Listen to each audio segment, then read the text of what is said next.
Welcome to the Christian Woman Leadership Podcast, where we hope to inspire you to embrace your God-given gifts, skills, and passions in order to lead with confidence. We want you to remember that you are fearfully and wonderfully made in the image of God, and you are fully loved by Him.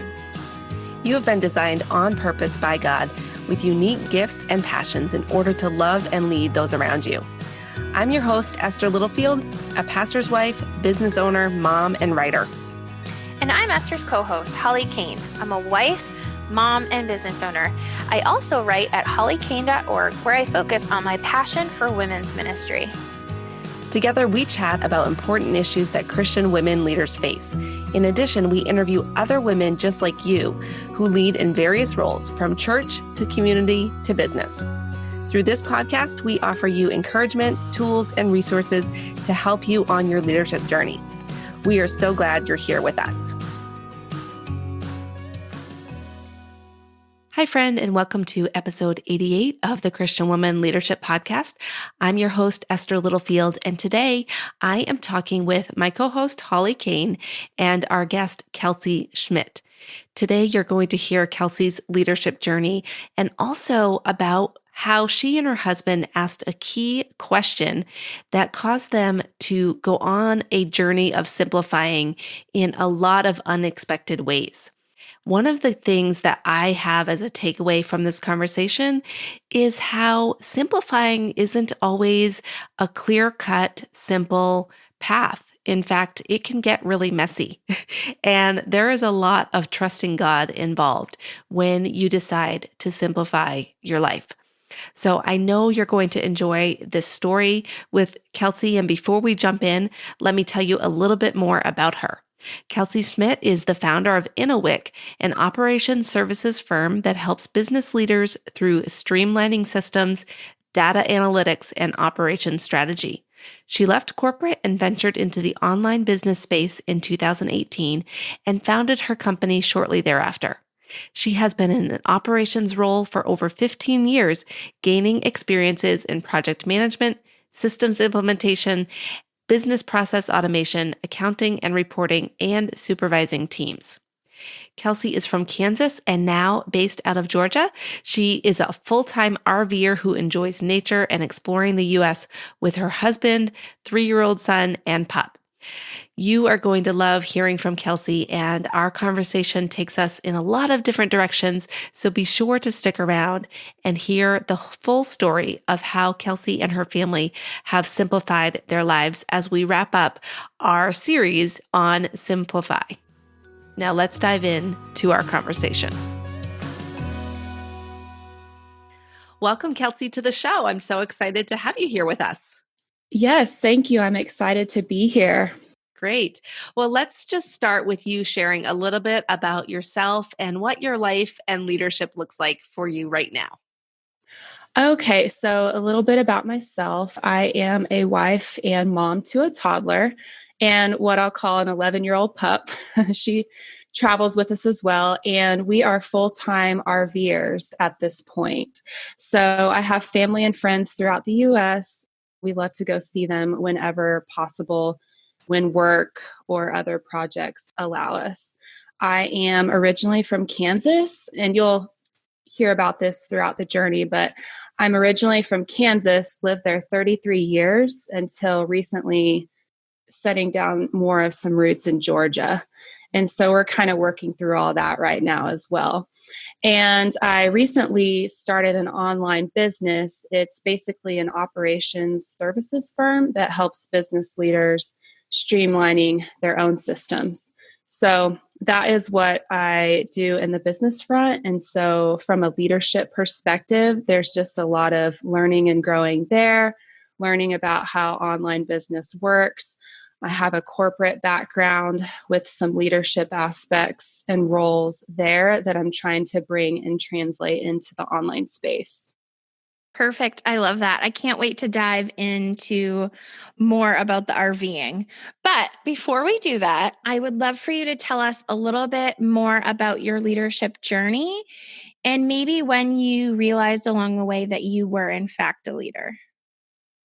Okay, leadership journey. I will think back to just certain points in life. So I think the biggest leadership roles I played was when I was younger and throughout like middle school, high school, was in sports. So I was pretty deep into sports. I played basketball in high school and in college as well.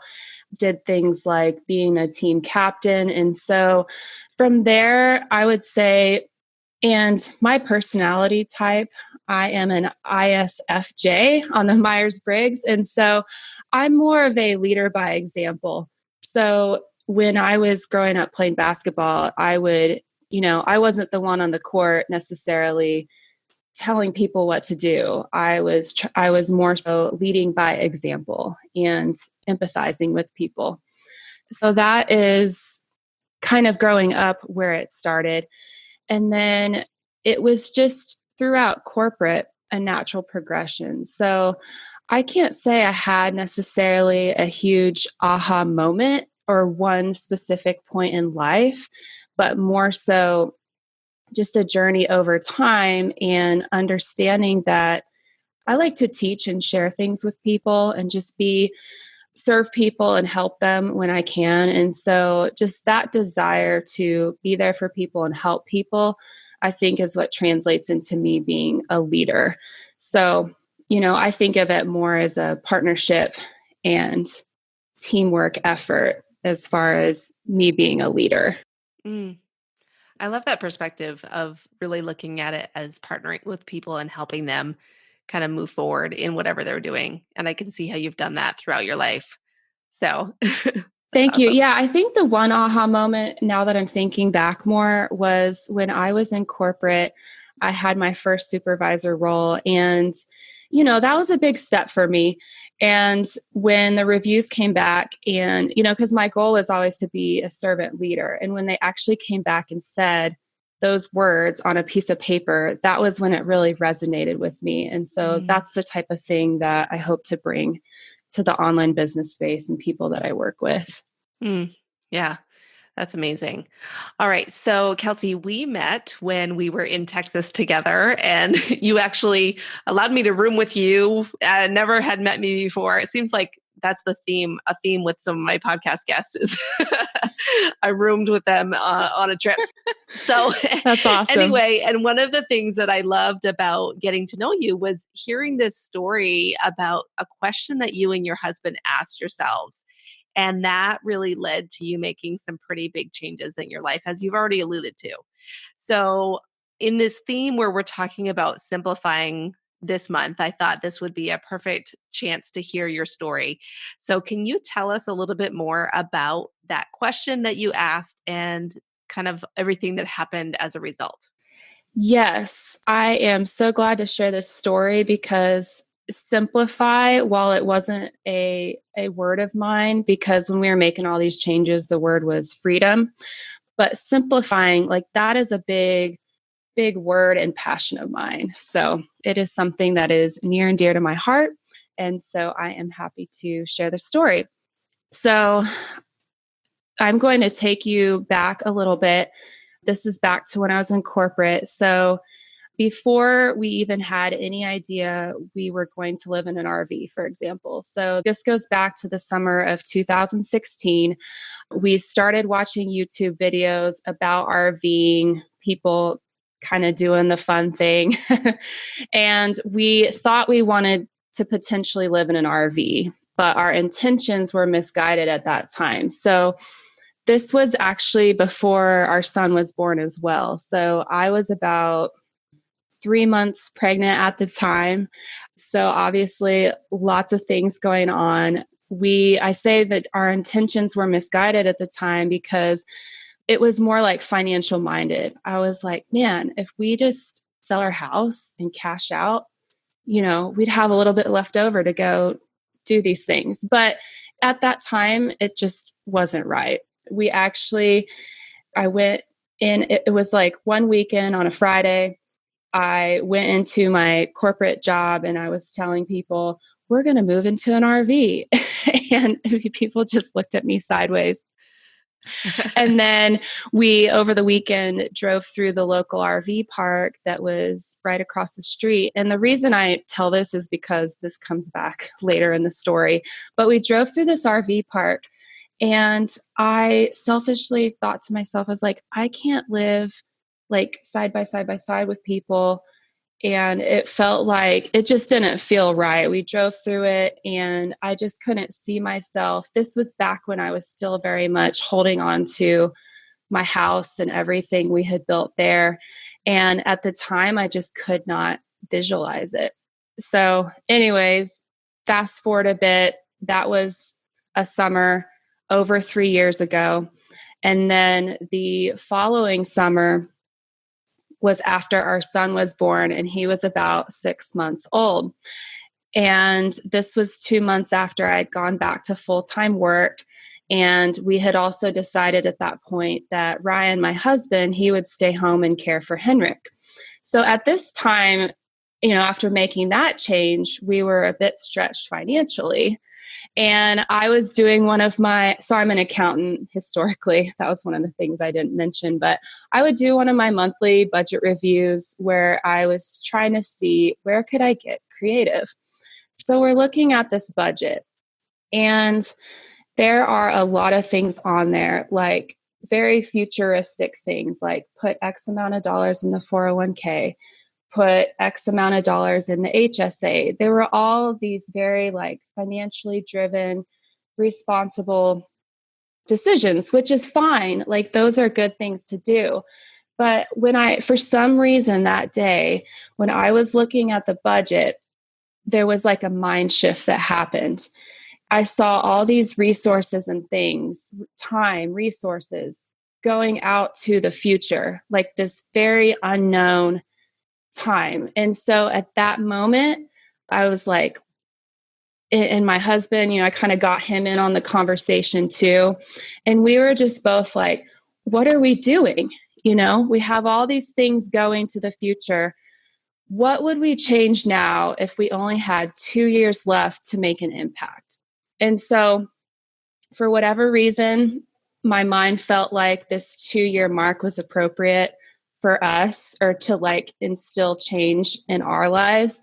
It might not be 2 years for somebody else. I mean, whatever it is, that was enough time to spawn some creative thinking and some change for us. It's where, some people say, live like you've only got till tomorrow. Well, for me, that was too fast. I can't make changes and see a benefit by tomorrow. So for me, it was logical to think, well, what would we do? What would we do with 2 years? And I mean, the truth of the matter is we all don't know. And so, but you want to make change and you want to make best with what you have left. And so that was what happened to work for us. So I went on a little bit of a long rant there, but that's okay. Wanted to explain it a bit. Yeah. So that was the question you asked. So tell us what did that question lead you guys to do? What happened after that?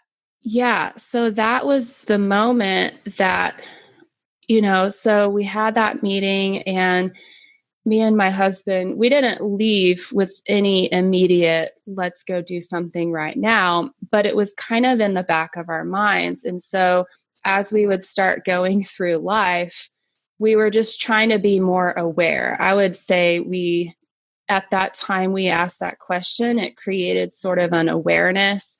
Also around that time, we were trying to get more involved in our local churches, just spending more time with the Lord and trying to really be more aware of what are the right things to do in our life. So it was like that question paired with an openness to the Lord. And then we kind of kept moving forward. So moving forward in the story, we actually purchased our first RV just a couple months later. So in later 2017, we purchased this RV. And at this time, we actually had no idea we would live in it.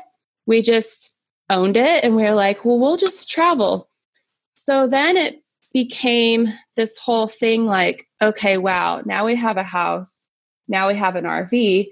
now we have all these things with the house that we have to take care of. When are we actually going to travel in it, you know? And so then it started to become this conversation of, well, I don't know. We just, the Lord was moving. And at the same time, it was like, is it logical to own all this stuff?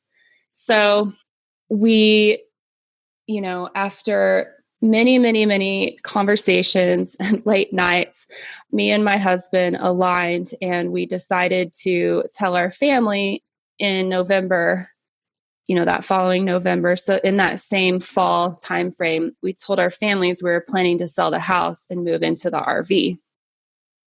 And literally through this whole thing, we didn't know where it would end up. So that was one of the things we learned at the time was we have to be willing to take these steps without knowing the outcome at the end. So at that point, it was kind of, the mindset was, let's do one thing at a time and then see what happens next. Because either the journey is going to continue on the same path or the door is going to be shut. So we literally, when we said we were going to sell the house, started selling one thing at a time out of the house. And it was just sell one thing at a time. Okay, the house is getting emptier now. Let's see what a realtor says about the value of the house. And this is what, you know, speaking of key moments in the story, or, you know, how you can get affirmations along the way. In March, we listed our house. There were 6 offers within a 24-hour time period on our home. And not only that, it was $10,000 over asking price.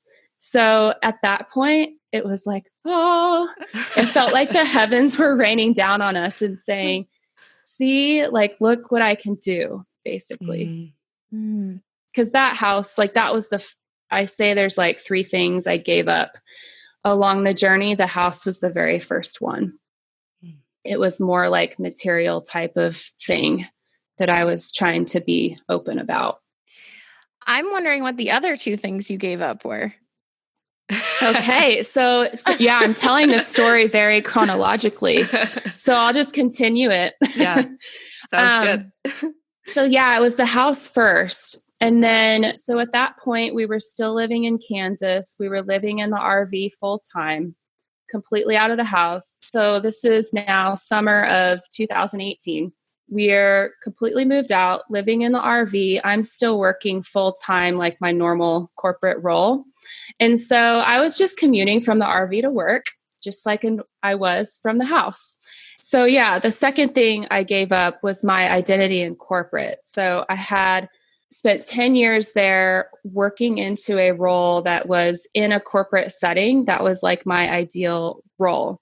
And so that was difficult to leave and difficult to tell people that I was leaving that security in a steady job, as well as my identity in that role. And, you know, this is a very good company that's not going anywhere. They're like one of the top private companies corporately. So that was the second thing I gave up. And that was more difficult. Having those conversations with my family and everybody was more difficult than the first one, which was just, oh, we're just selling a house. You know, It gets more serious. The more things we started layering onto it, it gets more serious. Like, especially at the time when I'm telling people, like, I don't know what's going to happen next, you know, because we're all planners. Like, we're all human and we're planners in nature. I'm very much a planner. So when I go tell my loved ones, I don't know what I'm doing, like, that's scary. Yeah. That's scary to them. So they're a little concerned for me at the time. So that was phase 2, was this, like, giving up this secure role. Now, granted, we had some comfort in, you know, the fact that we sold our house, like, that gave us some space to work with as far as, okay, how am I going to replace my income, that sort of a thing. And then the third and most difficult thing to give up was after we started traveling. So once I left, my last day in corporate was late 2018. So at that point, then we had this total, in my mind, like freedom of, oh, we can travel and we can go do this whole traveling thing. So we left Kansas and we decided, so the whole idea was we were going to see both sides of our family. We were going to travel between Kansas and Georgia. And so we went and visited Georgia, and it was just all right. I mean, without going into detail, we were visiting, and actually this land purchase opportunity came along that was just basically right for us. I mean, that's all I can say about it at this point. It was right, and we jumped on it. And so literally when I thought we would take forever to find the perfect piece of land. I did not expect that. And so that was the third conversation, was this, telling my family and friends back home. I'm literally FaceTiming my parents from Georgia saying, we're closing on this land in a week. I mean, that is how fast it happened. And it was just kind of like, we knew these decisions were all discussed, me and my husband equally aligned, like trying to be very thoughtful, but at the same time, they're just happening fast. And so that was the third and most difficult thing, was telling my family, I'm not going to be seeing you as much as we originally planned. And those are the other two things, Holly. Okay, I have one more burning question about the actual timeline of the story. Can you talk me through when you were pregnant, you had your child, and then like at what point did you move into the RV? Was it after your baby was born? And what is it like to have a toddler in an RV? How do you do that? Yeah. So at the point we moved into the RV, Henrik was about a year and a half old. Okay. So we had asked the question when he was 6 months old, and it took about a year to get from asking that question actually into the RV. And actually this gets into more of the story. We're actually in our second RV now. The first one, he didn't even have his own room in. We didn't last very long in that one. He was just basically, so I don't know if you guys know how RVs are structured, but I'll just give a quick overview for the audience. We have a fifth wheel. So basically it's where in the front part of it that goes over the truck bed, that's where the parents' bedroom or the adult bedroom is. And then a lot of them open up to just having like a living area. So especially the smaller ones. So we had a modest size one where there was no actual second bedroom. So we crafted like this curtain where the captain's chairs used to be, there was this cool little sound barrier curtain that we would open and close. And that was his room, basically. So I would say the short answer to your question is, just knowing that it's what we should be doing from an overall family perspective, and that it's where we should be right now. That's what really helps us get through the trying times.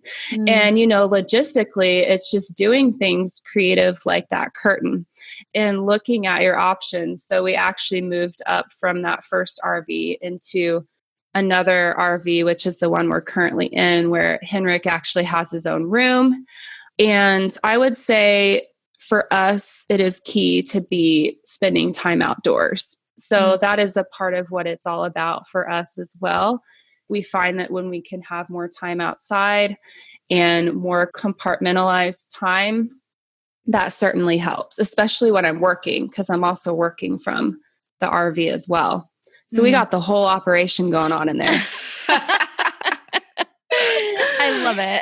Yeah. I mean, I'm thankful to have a handy husband, because he's crafted all these things for us that make it there's things you can do to upgrade them and modify them to make them easier to live in, because they're not necessarily manufactured to be lived in. Of course, they're starting to change that now, because so many people are starting to want to do this. Right. But there's like, we made sure that my office is in the bedroom and I have this pull-out desk. So there's things you can do to craft them up in a way, like especially if you're handy, where you can make them more livable and less crazy. I love that.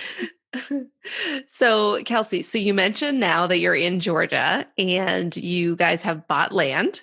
So, tell us a little bit about what life is looking like right now for you, and I'm just curious how that ties in with your overall question that you asked about this idea of making an impact in like the 2 years left kind of thing. I don't know if that question makes sense, but Yeah. So actually, this is a good segue because we're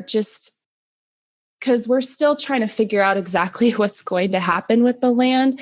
And I think the whole concept of this 2-year question for us, or the fruits of that we are seeing, is just this openness and living more freely. Like that's just kind of the feeling about it. But then the results, at least in our case, are we've had more time with family. We've had more time in general, and we've had more flexibility to go about making decisions in our lives that we wouldn't have had we stayed in that house. So for example, we would not have been able to purchase land had we not given up our house first. And I said a lot there, but all to say, actually, me and my husband, we were just talking the other day and reflecting, and we realized that this past summer of 2019 was the 2-year mark of like that original question. I felt like we moved fairly fast, but it took a year just to get the house sold. And then from there, all this, I guess my point in saying all that is we are very just blown away by what God has done in 2 years that we have allowed him to work with, a time period where we weren't holding on as much to everything. So, I would love for you to tell us some of the lessons that you learned in this journey of simplifying. I think you've touched on them, especially on the things that you've had to give up. But are there any other lessons that you learned as you simplified? I think I touched on the benefits of simplifying. So, I think the biggest benefit was the living more freely and just living in that freedom. And I will say, one of the things I didn't say earlier was we were stretched pretty thin. Like the moment we asked this question in our lives, like I was stretched for time just in all our roles. We were stretched for time. We were stretched for finances or other resources. So we knew we needed a change. And these were all like symptomatic things, right? Time and money. But the real root of it was we knew we needed a change when there was no more room for God to act in our lives. And our lives were just so full. There wasn't space. So it was just like, that still small voice. Like this was one of the kind of throughout the times of change that we would continually get that reminder that we needed to first give the things up to allow God to fill them back up. Like he can't fill a space that's occupied, right? And that was what I would constantly use to remind myself and encourage myself, because it's hard when you're in the midst of trying to make these changes and give things up, you only see what you're giving up. Like I was just so focused on the house. Like, I love this house. I don't want to give it up. Right.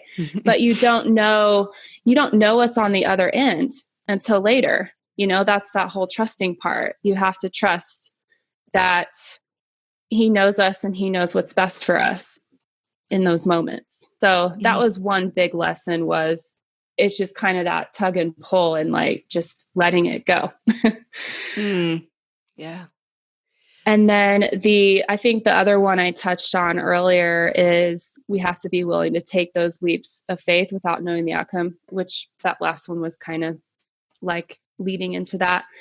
And so a big one for me, I try to stay connected. I'm a very family oriented person. Like I grew up doing family gatherings and things, for 33 years in Kansas. And one of the biggest things I learned, and this was during the third and hardest thing, which was the move, was the Holy Spirit reminded me, you cannot expect loved ones to understand, especially when you cannot predict the outcome of these decisions.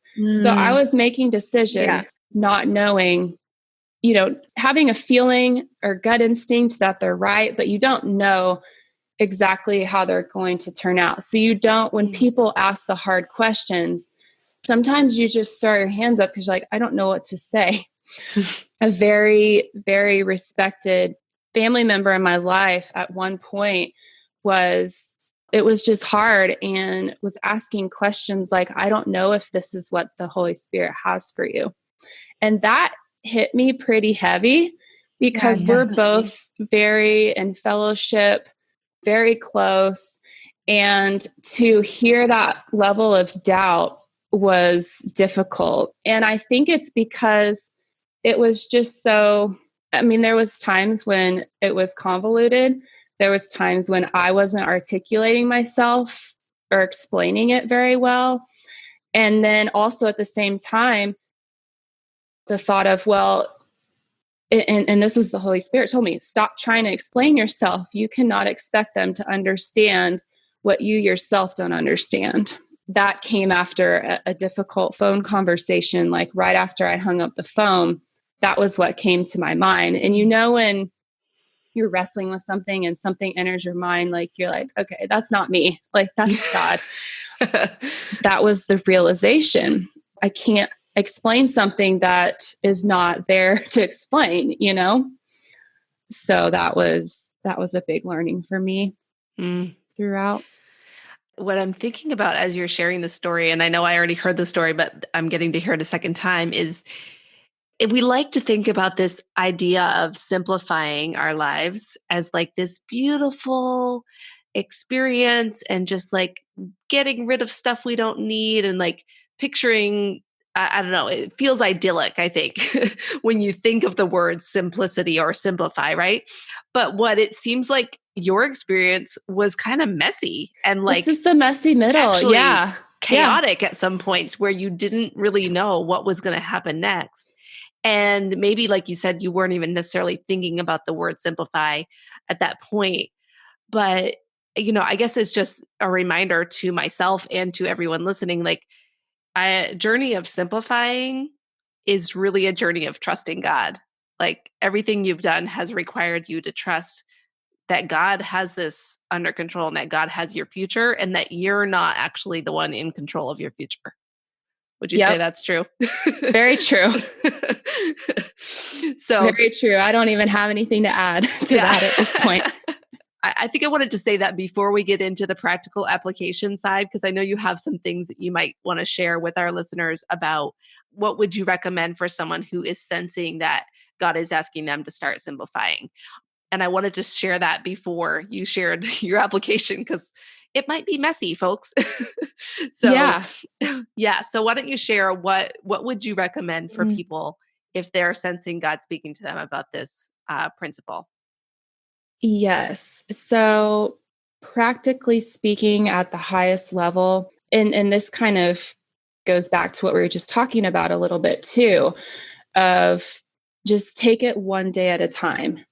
So when I was talking about the point when we said we were going to sell the house, but we didn't know for sure how that was going to pan out. And we were just selling one thing at a time.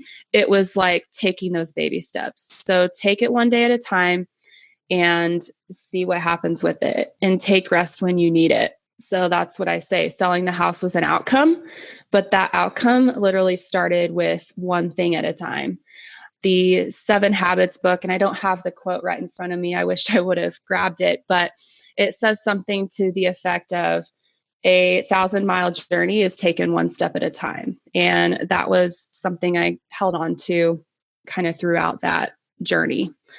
So that's like a very high level practical reminder that you can remind yourself. Yeah. And just along with that comes giving yourself grace and giving other people grace as well. When you're asked the hard questions about these changes you're making, it's just a high emotion time, and everybody loves you. Everybody, they truly just care about you and want to know that you're doing okay. And sometimes it's just hard to articulate it all. So just giving yourself and others grace as well when you're making major changes.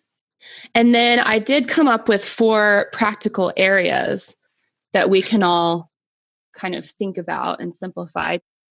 So, one of the sermons I heard along the way, and this was even way before this particular journey, but it's just a sermon that I heard and appreciated. This was back in Kansas, and the pastor was talking about this concept of the fields of life. So, think of your life as different farms or fields. And then, if you think about it, it's like, okay, you've got the field of finances, you've got the field of relationships. You could break that up between family relationships and friendships. You've got your spiritual walk in life. Those are all different fields or compartments, right? And then he talked about, okay, think of if you're watering these fields. The fields that get no water or no attention, it's not going to bear any harvest because you're not giving it attention. So it was just kind of this talk about balancing and juggling the different things in our life. And for some reason, later down the line, that sermon led into me thinking about, okay, we've all in life got all these fields going on. We tend to stuff multiple things in them. How can we? So I kind of took the fields of life and just tried to think through, okay, how could I simplify each of those? Or how could I make each of those more manageable? And I'm just a project manager at Nature. And so just the concept of looking at a scope of something and like, how can I pare it down? Like, that's just something that kind of comes naturally. So I've got 4 things. The first one that I think we can simplify is what we put into our mind or what we allow into our mind. So whether that be, I need to watch how much I'm on social media or TV. For me, I noticed a big benefit when we didn't watch as much television or news. I mean, it's good to be informed. I want to be informed. But when I found myself to the point where the news made me feel hopeless, or hopeless is a pretty dramatic word, but when you get to the point where you're more on that side of feeling like the news makes you feel hopeless, then it's like you're listening to the news more than you're listening to God, or you're more in tune with the news more than you're in tune with Him. And so it's those shifts, right? When you feel yourself shifting towards imbalance in some area, it's like, okay, well, what can I do to change that? Like, that's kind of how I would try to think and attack each of the areas. So with the mind, I just use TV as one example, but there are multiple ways, we can all think about that in our life. Do you guys have any ideas on the mind one, what you put in your mind? I think for me, I think this is one I commonly think about because I tend to be someone who doesn't like silence and stillness. So I am always listening to a podcast or having Netflix on, or something is always going. And so I think for me, that is a challenge. And I try to remind myself of that, to just sometimes I have to stop listening to podcasts. Now, don't stop listening to this podcast, people, but Exactly. stop listen to less valuable podcasts, or, just like letting myself let go of some of that input sometimes. So that's definitely, and like you said, social media is definitely a big one as well that I need to pare down, put in less of. I think for me, it's similar to you, Esther, but I think what happens is I translate a lot of the things that I'm hearing or seeing. And comparison's an okay word, but it's really like I translate them into shoulds. You should be doing this. You should be doing that. And I get really overwhelmed. And I think there's no way that I could get all of that stuff done. There's no way I could be all of those things. And so then it just turns into like this spiral of, negative feelings. And so it's like, I have to be careful of what I'm ingesting and how I'm sort of processing that information. And I always find that when I'm ingesting the right things, God's word, meditating on his word, memorizing his word, those sorts of things, it always leads to freedom rather than to the slavery of the shoulds. So I think that's for me. That's a good one. Yeah. Yeah. So the next one is what you put into your body. I actually have a whole mini story here, but I'll just try to give the quick one. So when I was younger, I actually had a breast augmentation done. And so that basically, I was fine. I didn't get ill like some people do, but it was enough to feel like I was wreaking havoc on my body. And so actually shortly after Henrik was born, that was another thing that happened while I was on maternity leave. I had the removal surgery. So from there, I learned a lot about beauty products and lotions and things like that in general. I was quite shocked. And everyone's going to have their different things that work for them. But for me, I needed to detox. And so I basically went from using the shampoos and products that I used to down to just more natural products. And I actually, I didn't even realize I was more focused on just the detox process. But another side benefit I realized, and actually works great for the RV now, is I don't have to have as many lotions and soaps and things. Like I have basically 3 or 4 products that can do most of the job. And so it was just kind of a random, that one just kind of came about. Yeah, no, it makes sense. I think it's good for us to think about all these aspects of our lives and consider how we can simplify. So that's good. Yeah, it's just less to think about. It kind of goes back to the fields. Like if I'm not spending as much time thinking about what all products I got to apply to myself, I can focus on other things. So the next one was what you spend your money on. And so I would say that one was a pretty big, obvious theme just throughout our story. But the fact that we made a conscious decision to give up our home and try to have a smaller footprint. In this one, for everyone, it's different for everyone, but it's just looking at your situation and assessing your needs, like what's meeting my needs versus what's possibly excess that I'm owning or maintaining that maybe I don't need to have around. So just, you could stay in your house and just pare down some of your cars that you own or whatever the case may be. Yeah. Yeah. I like that. Makes sense. And then finally, and I think this one can be the most tricky in some ways, is just time and scheduling commitment. So all of those things that we have on our calendar, and these can be good things. So I'll give an example. We are in a new church and there's lots of activities we can get involved in, different Bible studies and things. And it was really, I felt kind of bad saying, I'm not going to come to another, a second Bible study. This first one, I want to give the first one due diligence and full attention before I commit to another one. But then it's like, well, how can you say no to a Bible study? Well, I did.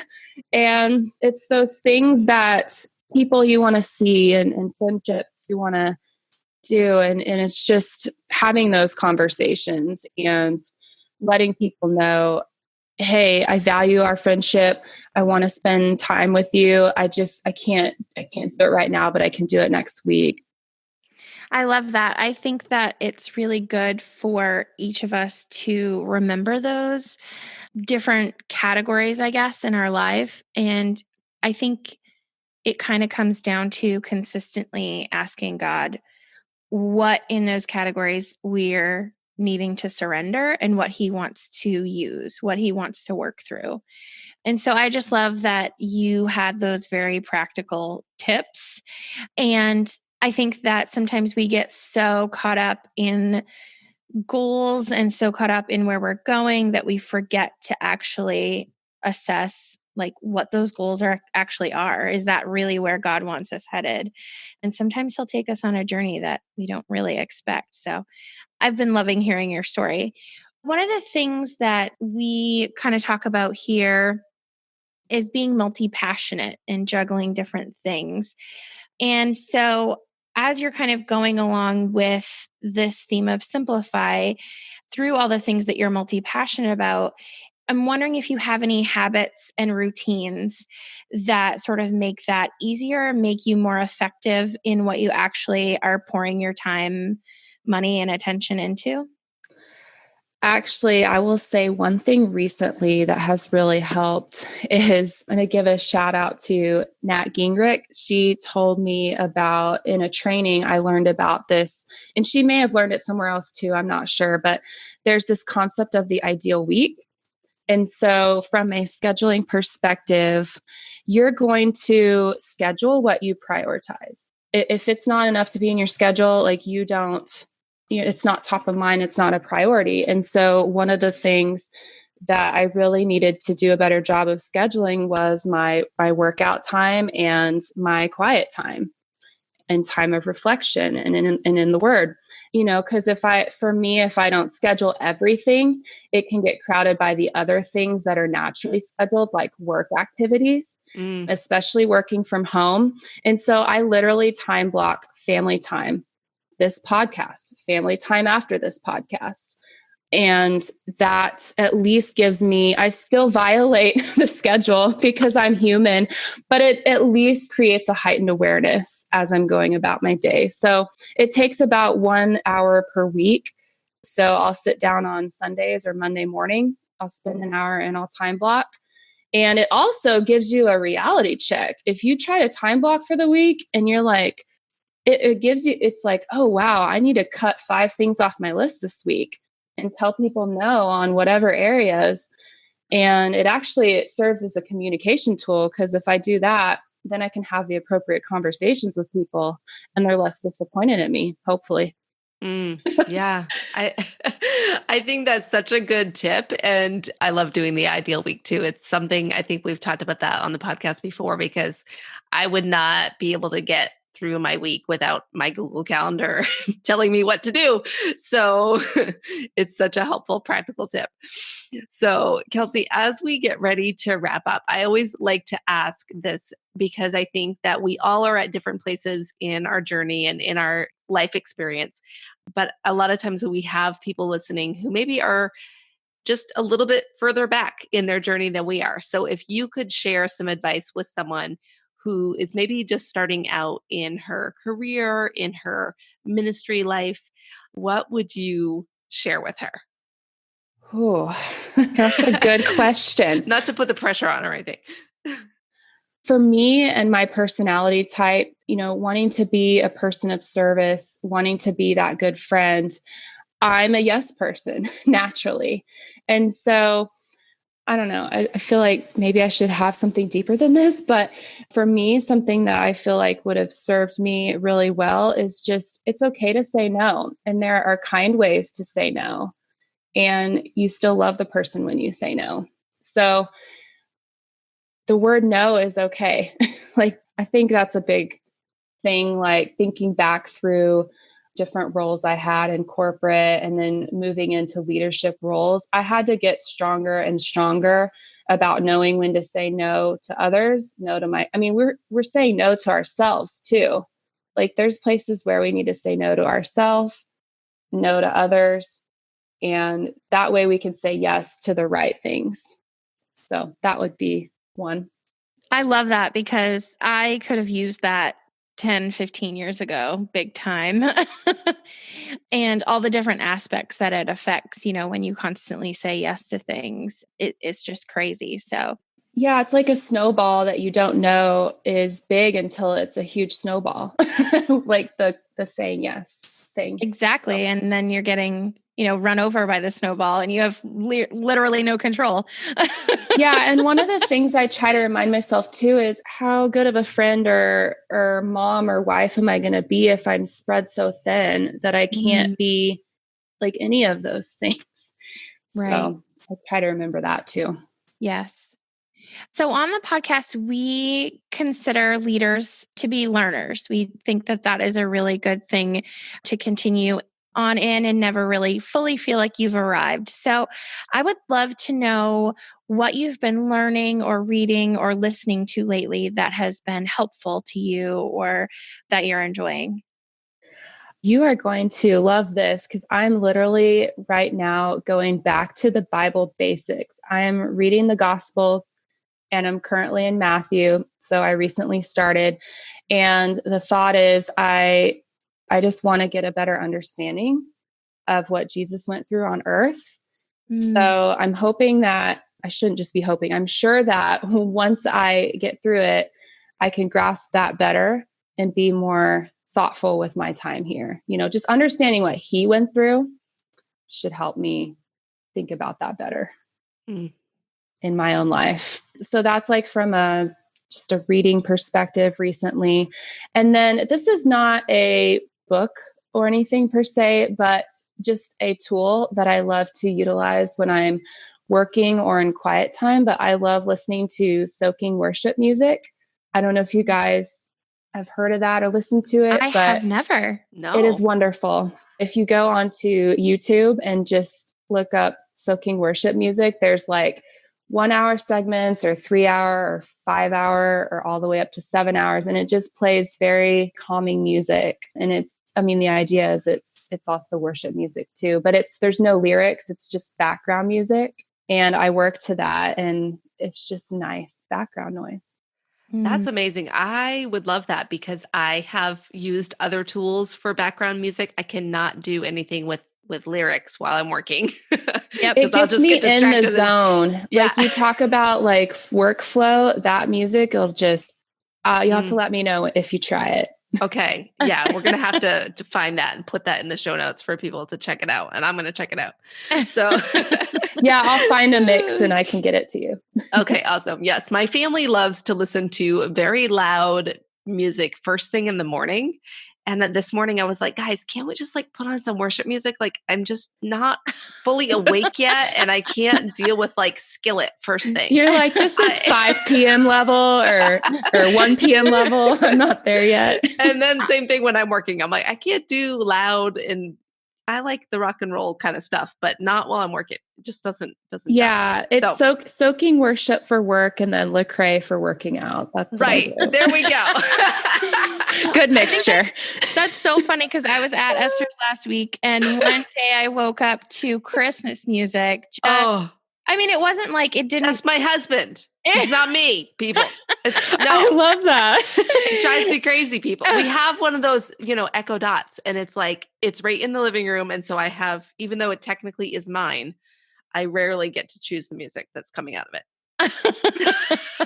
You'll have to turn him to soaking worship. I will. I'm going to do it. I'm going to tell Alexa, I'm going to program her to do certain things when they say Christmas music. So that's perfect.